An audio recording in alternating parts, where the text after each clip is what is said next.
Leopard है, वो देखिए घूम रहा है। आवाज नहीं। ये देखिए दोस्तों, यहाँ शिकार पड़ा है और ये लेपर्ड ये भागा, ये भागा, ये भागा, ये भागा। ये आप स्लो मोशन में देखिए। पहले मुझे लगा कि शिकार पड़ा था, लेकिन वहां कोई शिकार नहीं पड़ा था। ये लेपर्ड उन मोर को ही शिकार बनाने जा रहा था। वो मोर इतने सारे जमा थे, यही मैंने देखा था। उसके बाद गाड़ी रुकी थी। उसके बाद जब ये शॉट मैंने लिया, तब उसके बाद देखा कि मोर या तो अलर्ट नहीं थे, और जब ये भागा तब वो अलर्ट हुए, और उसके बाद उन्होंने चिल्लाना शुरू किया। उसके बाद भी ये पेड़ के पीछे से काफी देर तक हमें देख रहा था। इसकी पूंछ नजर आ रही थी।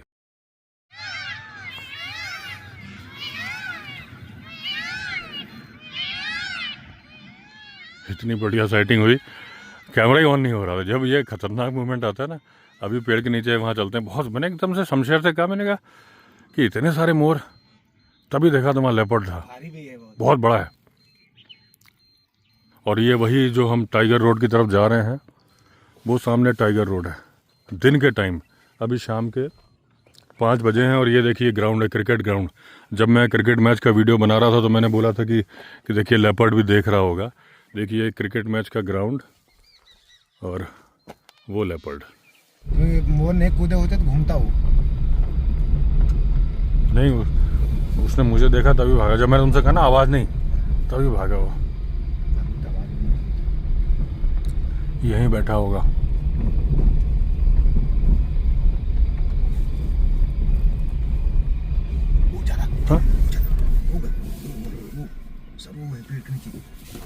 पेड़ के नीचे,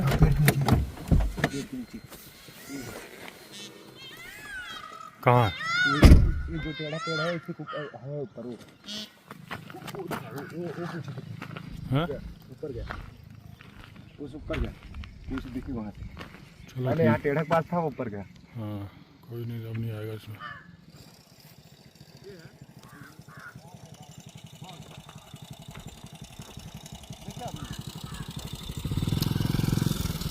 बहुत बड़ा है, रिकॉर्ड भी हो गया। देखना, आपको देखना है, यूट्यूब में डलेगी, देख लेना आप बाबा जी के आश्रम में हो ना। उनके जितने चेले हैं ना, उनका है मेरा चैनल। क्योंकि ये हैवी फाइल है ना, आपके पास जाएगी नहीं व्हाट्सएप पे, लेकिन आप देख लेना उसमें। हमने गाड़ी में से बनाई इसको? नहीं, उतर के बनाई थी यहाँ पे। हाँ, तो आपको अब नहीं आएगा, वो आएगा बाद में, आएगा बाद में आएगा, रात में आएगा। दर्शन हो गया हमारे। तो बागड़ थी कई दिन पहले, हमारा ऐसा गौ माता बैठती जंगली, हाँ तो वहाँ पे आ जाता है। हाँ, ये सही कह रहे थे, तू जा रहे हैं इसके मन सही कह रहे हो। वो अभी भी गए तो वो बता रहे थे, लेकिन वो टाइगर का बता रहे थे। ये तो लेपर्ड है, बड़ा है लेकिन लेपर्ड है। हाँ, लेपर्ड है, टाइगर नहीं है ये। और वो बता रहे अभी कि दिन भर से है। जब हम आया, अच्छा इधर, हाँ जब यहाँ गाड़ी खड़ी हुई तो पेड़ के नीचे, हाँ, और धीरे-धीरे अभी भी यहीं खड़ा है वो। अरे तो देख रहा है मैं, मोरों पर अटैक कर रहा था। मोर नहीं, मोर के आसपास ही था, 20-25 मोर थे वो था। अब कहाँ जा रहे हो तुम, वापस आएगा? हाँ, ये बाघ है, इसका घर में आए हुए हैं हाँ, बाघ। इसका नाम भी शमशेर है ना, तो आपको शेर समझता है ये। इसको पता नहीं है कि शमशेर है ये, शमशेर नहीं है। दोस्तों, मैं नाइट ड्राइव कर रहा हूँ टाइगर रोड पे, और आज जब मैं इस रोड पर आ रहा था तो मुझे बहुत बड़े लेपर्ड की साइटिंग हुई। मैं आपको दिखा रहा हूँ इस वीडियो में। बहुत बड़ा लेपर्ड था। मैं जब आ रहा था तो बहुत सारे पीकॉक थे। मुझे लगता है 20-25 थे, एक साथ थे। अचानक मेरा ध्यान गया और मैंने देखा कि इतने सारे पीकॉक क्यों हैं। फिर मुझे सामने ही लेपर्ड दिख गया। वो इन पीकॉक पे घात लगा रहा था। मैंने गाड़ी रोकी, कैमरा ऑन नहीं हो रहा था। जब ऐसा कुछ सिचुएशन आती है ना, तो फिर मोबाइल पे थंब भी नहीं लगता। मैं जल्दी से, मैंने कहा कि जूम करूंगा तो विंडशील्ड की वजह से जूम उतना क्लियर आएगा नहीं, तो मैंने फिर गाड़ी से उतर के गेट खोल के बनाया। थोड़ा सा दरवाज़ा खुलने की जो आवाज़ आई और जो सेंट्रल लॉकिंग खुलती है उसकी वजह से, क्योंकि लेपर्ड के सुनने की पावर बहुत ज़्यादा होती है, तो एकदम से वो भागा। लेकिन भागते भागते भी रिकॉर्ड हो गया। मैंने आपको पिछले वीडियो में बताया था कि ये टाइगर रोड में इसका नाम इसलिए रखा है, इसका कोई ऑफिशियल नेम टाइगर रोड नहीं है, मैंने रखा है क्योंकि ये रोड जाती है टाइगर की टेरिटरी के अंदर से। और मणिकूट पर्वत से, जहां रेगुलर टाइगर की मूवमेंट है। तो आज नहीं तो कल इस रोड पे हमें टाइगर दिखेगा ही दिखेगा।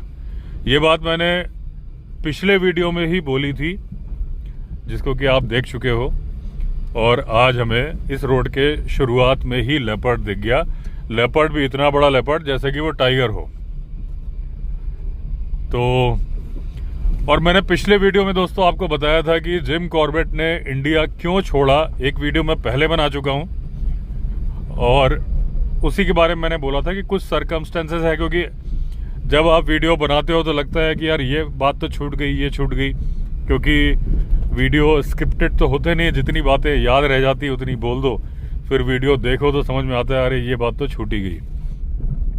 तो कोई दिक्कत नहीं, टॉपिक है, हम इसमें कितने भी वीडियो बना सकते हैं। तो आज मैं आपको वो बताने वाला हूं कि जिम कॉर्बेट ने इंडिया क्यों छोड़ा था दोबारा, और उसके बाद के सर्कमस्टेंसेस। उस वीडियो में मैंने एक बात बताई थी कि मेरी एक नोन है, तब मैंने उनका नाम नहीं बताया था, लेकिन अब मैंने उनसे पूछ लिया कि मैं आपका नाम बता दूं, तो उन्होंने कहा हाँ कोई दिक्कत नहीं है। तो उनका नाम है अपर्णा जी। अभी मैं वीडियो कॉल पे आपकी बात कराता हूं उनसे, और वो जो सर्कमस्टेंसेस है जो मैं बताऊं उसके पहले उनके मुंह से ही सुनते हैं कि वो क्या बातें थी। और वो जो लेटर जिम कॉर्बेट ने जब इंडिया छोड़ा था और उसके बाद केन्या जाके, नियरी जाके, उनका मन नहीं लग रहा था, वो वापस इंडिया आना चाहते थे, तो उन्होंने एक लेटर लिखा था। उस लेटर को अपनी आंखों से देखा है अपर्णा जी ने। तो मैं पहले अपर्णा जी को वीडियो कॉल लगाता हूँ, एक बार उनके मुंह से उनकी ज़बानी सुन लें, और उसके बाद फिर मैं आपको वो बताऊंगा घटनाक्रम कि जो कैसे कैसे क्या क्या हुआ था, जिसकी वजह से जो मुझे चर्चा करनी है कि ये एक जस्ट डिस्कशन है। तो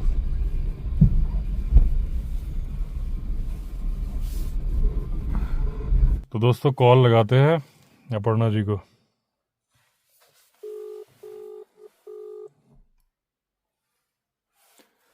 अपर्णा जी नमस्कार। नमस्कार जी, नमस्कार।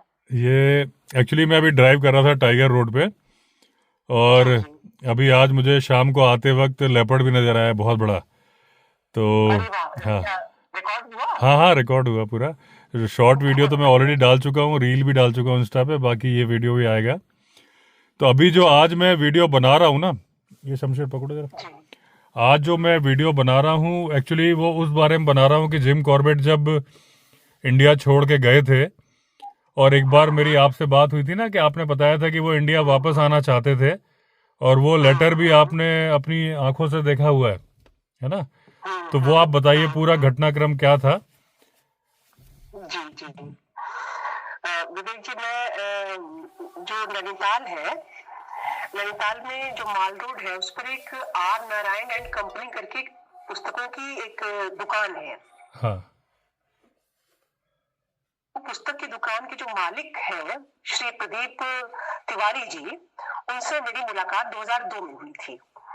तो कई बार चूंकि जिम कॉर्बेट की किताबों से परिचय उन्होंने ही कराया था हमें, तो मैं जब भी नैनीताल जाती थी तो उनसे अवश्य मिलती थी।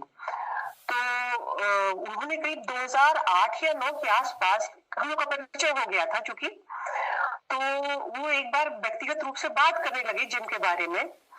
तो उन्होंने बताया कि जिम कॉर्बेट जब केन्या चले गए थे और भारत की जो राजनीतिक स्थितियां थी वो नॉर्मल हो गई थी, तो जिम वापस आना चाहते थे क्योंकि वो बहुत ज्यादा मिस कर रहे थे अपने घर को, अपने पहाड़ों को, पहाड़ी लोगों को। तो जब उन्होंने आने के लिए अपने उन लोगों से पूछा कालाडूंगी में जिनको उन्होंने घर दिया था, मुझे उनका नाम नहीं याद आ रहा है जिसको दिया था, तो उन लोगों ने नकारात्मक रूप से मतलब इस तरह से मना कर दिया कि नहीं आप यहाँ मत आइए और यहाँ आना ठीक नहीं है। मतलब इस तरह से नहीं कि उनको लाभ हो, कि मतलब जिम कॉर्बेट को का मतलब नुकसान ना हो, बल्कि इस तरह से कि उनके मन में लालच आ गया था। इतना बड़ा घर जिम का उनको मिल गया था फ्री में, इसके लिए उन्होंने मना कर दिया। 14,000 में मिला था, 14,000 में। जी जी। हाँ। तो इस संबंध में प्रदीप जी ने मुझे, क्योंकि प्रदीप जी के पिता जो महेश दत्त जी थे, ये जो पुस्तक की दुकान है नारायण कंपनी, ये 1929 में स्थापित हुई थी और जिम कॉर्बेट यहाँ पर आ करके पेपर वगैरह पढ़ा करते थे। और मार्टिन बूथ की जो बुक है उसमें भी जिम कॉर्बेट इस पुस्तक दुकान का जिक्र भी है। तो ये जो प्रदीप तिवारी जी थे, प्रदीप तिवारी जी के पिता महेश तिवारी जी थे, महेश दत्त तिवारी जी थे, उनको कॉर्बेट साहब ने पत्र लिखा था एक इसी संबंध में, ये दिखाया था। तो उस समय तो संभव नहीं था कि मतलब उतने अच्छे मोबाइल भी नहीं थे कि फोटो तो लिया जा सकता है कुछ भी, तो उसे मैंने देखा था। ये व्यक्तिगत रूप से जो हमारी उनकी बात हुई थी उसमें ये चर्चा हुई थी जी। तो मतलब भाई अभी अगर को कभी वो लेटर मिल जाए, मैं अभी अगर गया या आप गई कभी ना, तो लेटर की फोटो आप ले लीजिएगा। तो वही मैंने सोचा, मैं उस बारे में बता रहा था। तो क्योंकि आपके पास तो मैंने देखा इतना बढ़िया बुक का कलेक्शन है कि पूरी लाइब्रेरी है वाइल्ड लाइफ के बारे में तो आपको इतना शौक कैसे आ गया वाइल्ड लाइफ का? असल में विवेक जी, मेरा मायका ना कतरनिया घाट के जंगलों के पास है। अच्छा। और बाघों के हमले और ये जो है ये जो भेड़ियों द्वारा बच्चों को उठाया जाना, ये सब कहानियां हम लोग के आसपास हुआ करती थी। तो ऑब्वियस है उसका असर एक तो था ही था, लेकिन ये पैशन में कब बदला, ये 2002 में जब मैं यही आर नारायण कंपनी की दुकान में प्रदीप जी से मिली, क्योंकि उसके पहले अंग्रेजी की किताबें पढ़ने में थोड़ी सी उलझन होती थी, यूपी बोर्ड के स्टूडेंट थे हम लोग। तो उन्होंने मुझे कहा इसे ले करके जाओ तुम। तो उसको लेने के बाद वो पुस्तक ऐसी थी कि उसके लिए मैं डिक्शनरी रख रख के पढ़ती थी। और फिर तो जो चस्का लगा, फिर उन्होंने केनेथ एंडरसन पढ़ाया, ह्यूज एलन को पढ़ाया, और उसके बाद उन्होंने बहुत सारी किताबें मुझे दी। अच्छा। मतलब ऐसे ऐसे राइटर्स की बुक्स की आप सोच नहीं सकते हैं। उसके बाद यहाँ लखनऊ में भी राम आडवाणी जी की पुस्तक की दुकान थी हजरतगंज में, वहां से बहुत सारी किताबें हमको मिली। तो और कुछ जो स्वयं लेखक थे उन्होंने भी किताबें मुझे दी।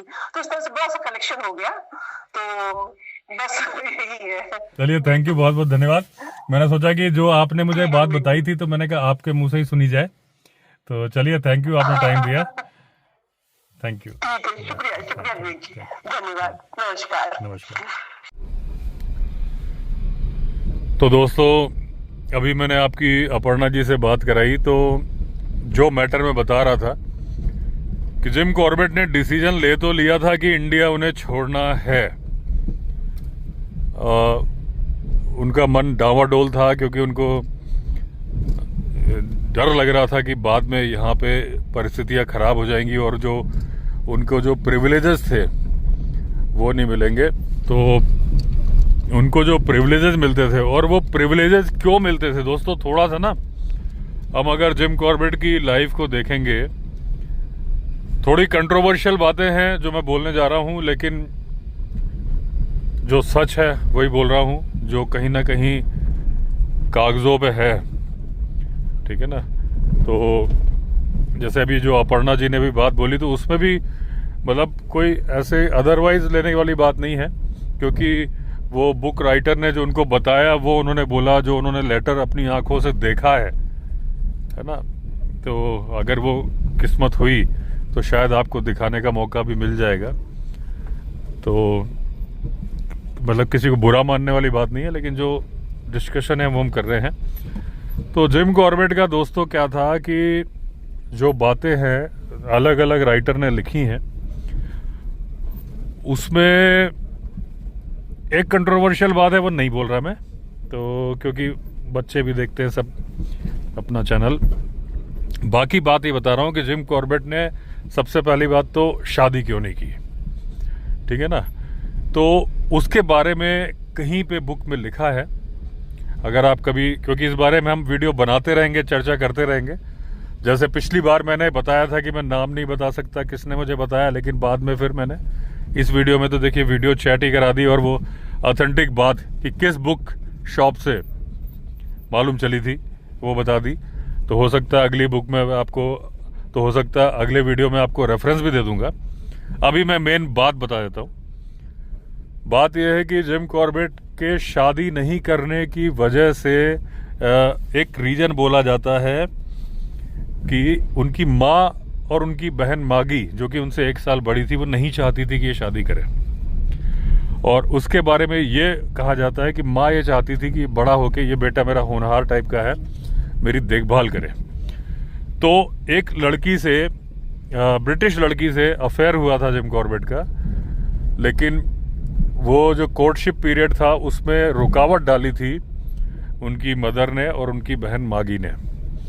उसके बाद एक और लड़की थी हेलन नाम से, उसके साथ अफेयर हुआ था। और हालांकि मिसमैच था, जो भी जोड़ी को देखता था बोलता था मिसमैच है। और उसके बाद फिर वो चली गई थी इंडिया छोड़ के। जिम कॉर्बेट 1928 में उसके पीछे इंग्लैंड भी गए थे और वहाँ जाके मालूम चला था कि उसकी तो एंगेजमेंट हो गई है। तो अब सवाल ये उठता है कि पहले शादी क्यों नहीं हुई उनकी। तो उसके बारे में बताया जाता है कि जो ब्रिटिश सोसाइटी थी उसके अकॉर्डिंग जिम कॉर्बेट का जो लाइफ थी या स्टैंडर्ड ऑफ लाइफ था वो थोड़ा कम था। जैसे वो मोका में घाट में नौकरी करते थे और वो करते थे, जो सैलरी का स्टेटस था, क्योंकि एक्चुअली जब जिम कॉर्बेट 6 साल के थे तो उनके पिताजी की डेथ हो गई थी, जिम्मेदारी इनके ऊपर आ गई थी। अच्छा, इनका भाई था टॉम, जो कि परिवार की जिम्मेदारी उठाता था, लेकिन बाद में टॉम की भी शादी हो गई। तो फिर शादी के बाद उसको अपनी फैमिली, अपनी वाइफ, अपने बच्चों की तरफ ज़्यादा पैसे खर्च करने पड़े, तो वो भी दिक्कत हो गई। जिम कॉर्बेट ने फिर अपने जिम्मे लिया। हालांकि उनकी मदर प्रॉपर्टी डीलर थी, वो भी कमाती थी पैसे, और लेकिन जो भी था इनकम वाइज थोड़ा सा शुरू में ये हल्के रहे। इस वजह से भी ब्रिटिश गर्ल से, हालांकि कुछ इंडियन गर्ल से भी अफेयर्स की बातें हैं इनकी, तो इनके अफेयर्स रहे, शादी नहीं इन्होंने की। अब उसके बाद क्या था, जो प्रिविलेजेस वाली बात है, क्योंकि हमारा इस वीडियो का टॉपिक तो ये है कि वो इंडिया छोड़ के क्यों गए। ये खतरनाक मोड़,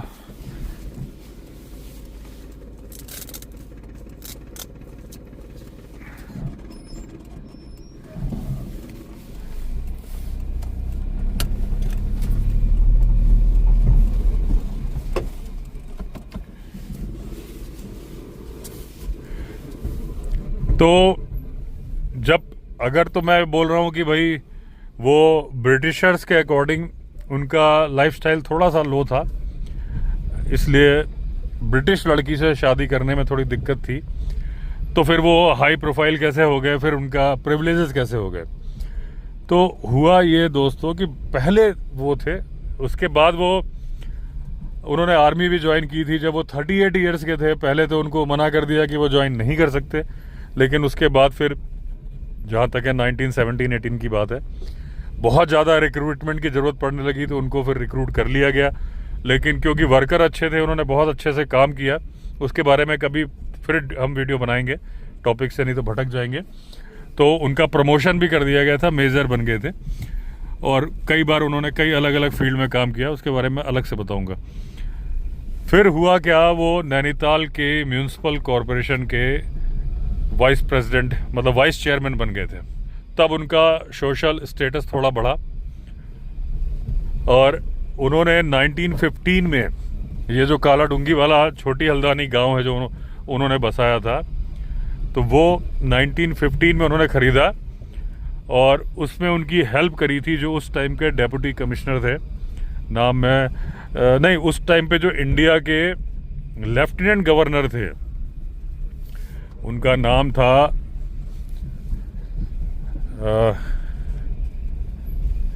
लिथॉर्ज गाओ, ऐसा कुछ नाम था, मैं नाम भूल रहा हूँ उनका पूरा नाम, थोड़ा टफ नाम है। तो उनसे कनेक्शन कैसे हुआ था इनका, ये इन्होंने जिम कॉर्बेट ने टाइगर हंटिंग प्रोग्राम्स स्टार्ट किए थे, क्योंकि ये शूटर बहुत अच्छे थे, इनको वाइल्ड लाइफ का नॉलेज बहुत अच्छा था। तो जितने बिग शॉट्स, जितने हाई प्रोफाइल लोग थे, वो इनके टच में आ गए, और इस तरीके से फिर ये हाई प्रोफाइल इंसान बन गया जिम कॉर्बेट। फिर जितने इनके कनेक्शंस हैं, चाहे, अच्छा एक जो अफेयर वाली बात है, वो एक बुक में मेंशन्ड है,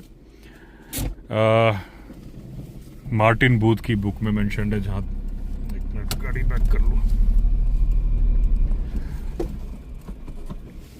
तो जो उनका एक अफेयर का था, तो जो उनका खास दोस्त है ना आइबर्टसन, उनकी वाइफ से भी इनका अफेयर के बारे में बताया जाता है। ये बुक में लिखा है, जहाँ तक है मार्टिन बूथ की बुक में, जेन आइबर्टसन।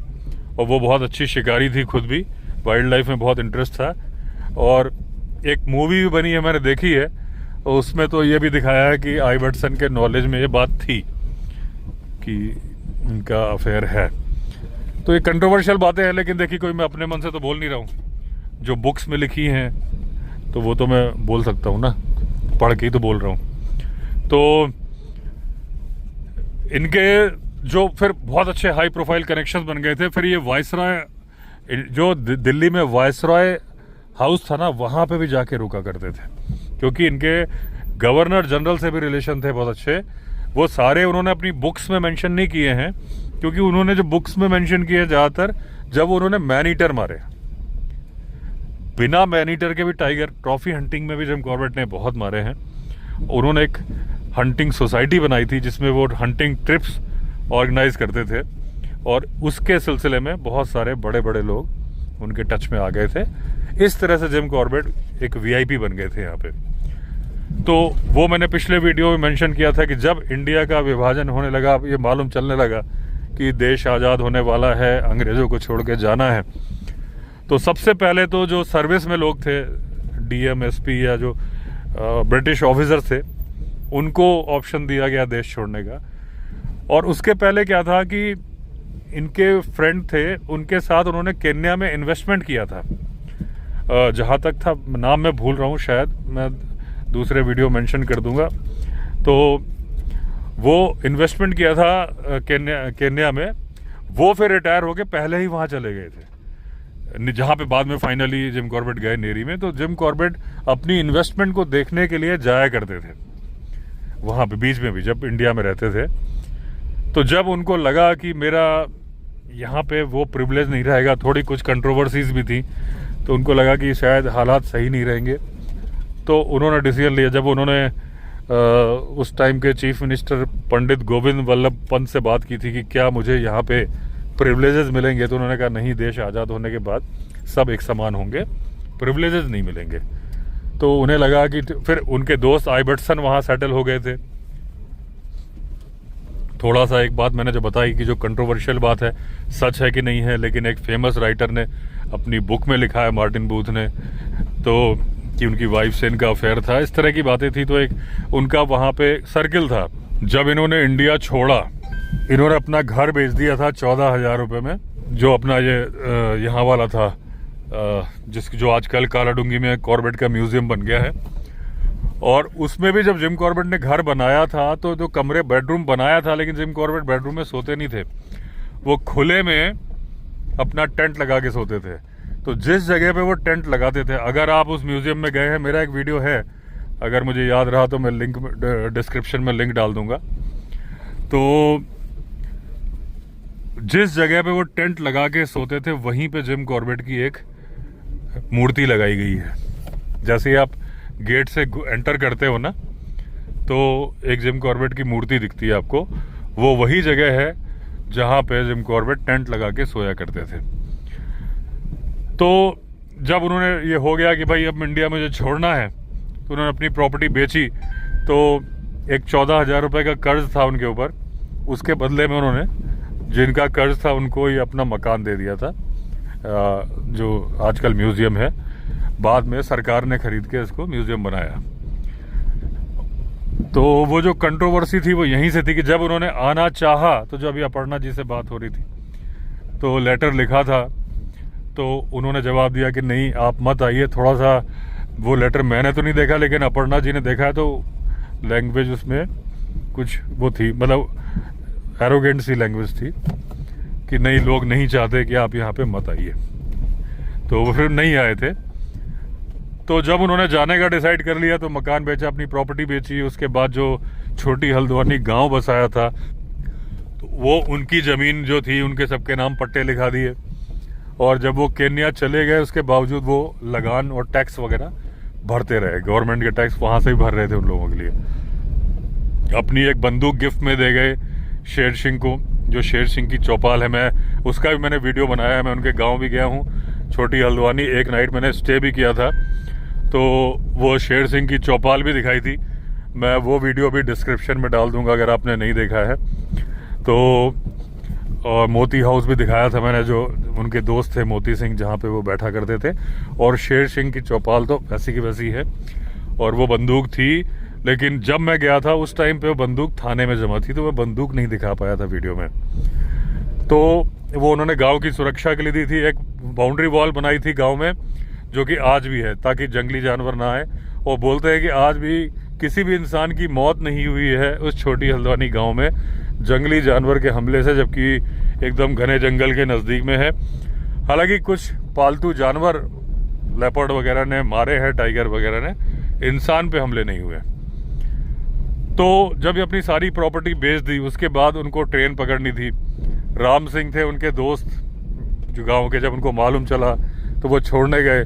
तो उन्होंने लखनऊ से ट्रेन पकड़ी मुंबई जाने के लिए, और वहाँ तक वो छोड़ने गए। फिर जब ट्रेन से चले गए तो वो मुंबई पोर्ट पहुँचे, तो वहाँ पे एक जहाज़ था SS अरोंडा। 22 नवंबर 1947 को जिम कॉर्बेट ने वो जहाज़ पकड़ा, और उसके बाद 15 डेज़ की यात्रा करी, और वो यात्रा करके पहुँचे मोम्बासा पोर्ट पे पहुँचे। उसके बाद फिर नैरोबी के पास में टाउन था नियरी, जहाँ पे उनकी इन्वेस्टमेंट थी, जहाँ पे उनको रहना था। मैंने पिछले वीडियो में एक बात बताई थी आपको कि एरिक वॉकर, जो कि ट्री टॉप्स के ओनर थे, जिसमें कि ब्रिटेन की प्रिंसेस एलिजाबेथ आई थी 6 फरवरी 1952 को, और जिम कॉर्बेट को एज ए नेचरलिस्ट बुलाया गया था, एज ए बॉडीगार्ड जंगली जानवरों से सुरक्षा के लिए।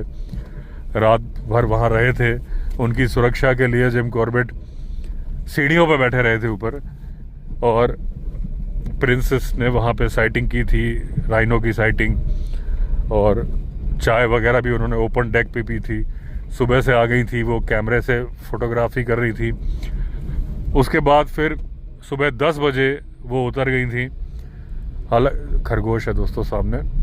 और उसके बाद उस रात ही उनके पिताजी किंग जॉर्ज 6 की डेथ हो गई थी, लेकिन वो खबर प्रिंसेस तक आई नहीं थी। तो टेक्निकली वो क्वीन बन चुकी थी, लेकिन उनको मालूम नहीं था।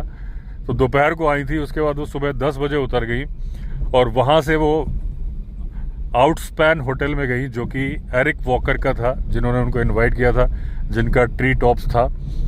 और एरिक वॉकर के सगाना में जब गई तो वहाँ पे जो चर्चिल को मालूम चला, जो प्राइम मिनिस्टर थे, वहाँ से फिर टेलीग्राफ भेजा गया। तो टेलीग्राफ आ गया, लेकिन उसको डिकोड करने की जो बुक थी वो एक ताले में बंद थी, उसकी चाबी नहीं मिल रही थी।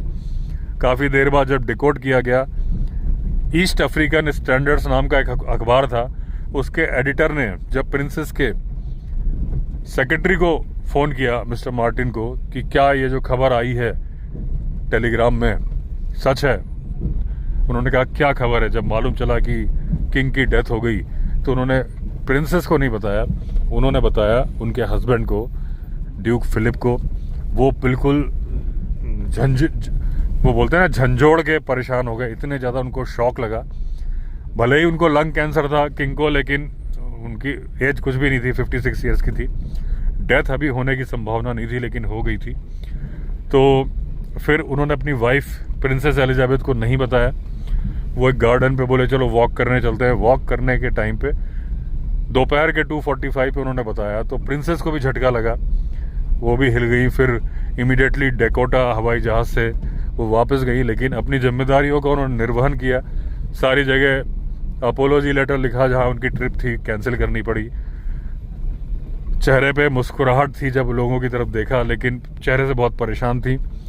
जब जहाज़ में भी उनका मास्क हटा, वॉशरूम की तरफ गई तो लोगों ने देखा वॉशरूम बहुत देर रहीं। उसके बाद जब लौट के आई तो फिर एकदम चेहरा शांत था, लेकिन सबको मालूम था कि ये बहुत देर रोने के बाद आई हैं। तो ये बात मैंने पिछले वीडियो में बताई थी, लेकिन एक बात जो नहीं बताई थी, आउटस्पैन होटल के वहीं पर एक कॉटेज थी जो मेरे ख्याल से पॉवेल थे, जो कि यहाँ पे इनके दोस्त थे इंडिया में और पहले ही चले गए थे। उन्होंने वो कॉटेज आउटस्पैन होटल के नीचे बनाई थी और उसी में जिम कॉर्बेट रहने लगे थे नियरी में। वहाँ पे उन्होंने सफारी का बिजनेस स्टार्ट किया था। जैसे यहाँ पे जिम कॉर्बेट का बिजनेस था लोगों को शूटिंग हंटिंग पे ले जाने का, हंटिंग ट्रिप्स पे ले जाते थे। बहुत ज़्यादा उस बारे में उन्होंने अपनी बुक्स में लिखा नहीं है, लेकिन अगर आपको अंदाज़ा लगाना है तो एक बुक की अगर आपको बात होगी, जहाँ तक था वो ठाक मैनीटर था, कौन सा था, कि जब उसमें उनके कान के अंदर ट्यूमर था जो कि पेड़ पे बैठे बैठे बस्ट हो गया था। तो वो ट्यूमर आया कैसे था? वो एक हंटिंग ट्रिप में थे, हाथी पे बैठे थे और उनके बगल वाले आदमी ने बिना इनको बताए गोली चला दी थी। तो बंदूक का धमाका इनके कान के बगल में हुआ था और उससे उनका ईयर ड्रम फट गया था। तो वो ऐसी ही ट्रिप थी जो वो ऑर्गेनाइज करते थे।